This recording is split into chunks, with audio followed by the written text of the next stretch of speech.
In Turkey, on 6th of February, we had this huge disaster. I was living in Gaziantep and my family is originally from Adıyaman, which both cities are affected from the devastating earthquake, unfortunately. So my mother was injured and she had a medical operation.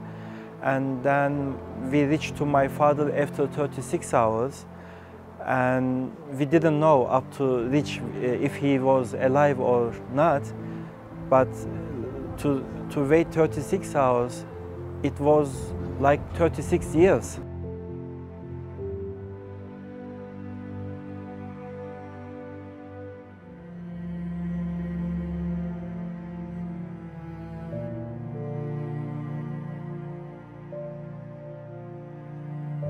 "30 days after the earthquakes, UNDP announced the first hard figures on the costs of the earthquake's damage and reconstruction. The UNDP estimate was in headlines around the world. TERA effectively became the guiding document for the critical Earthquake Donor Conference. UNDP and the government of Turkey took the lead role in presenting a roadmap for the recovery and reconstruction of the earthquake region.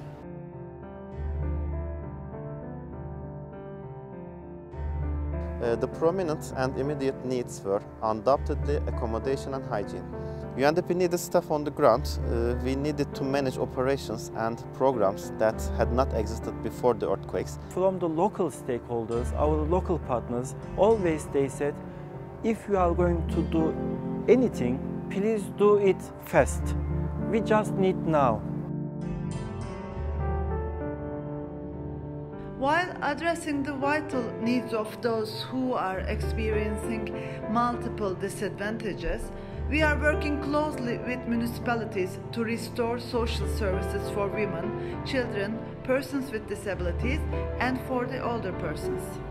UNDP did provide containers so that social workers and job specialists could help survivors and match them with jobs. Waste and garbage trucks so communities could clean their streets again, and buses to bring people to clinics, and cash grants to help small business to reopen. These are the steps of economic recovery, and UNDP could help.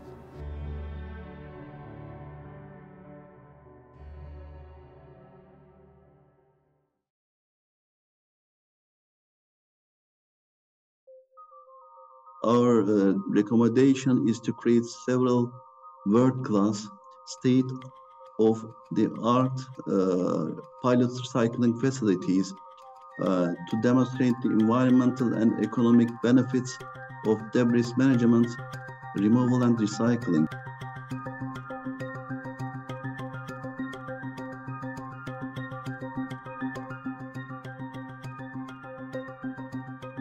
As UNDP Türkiye, our priority was people.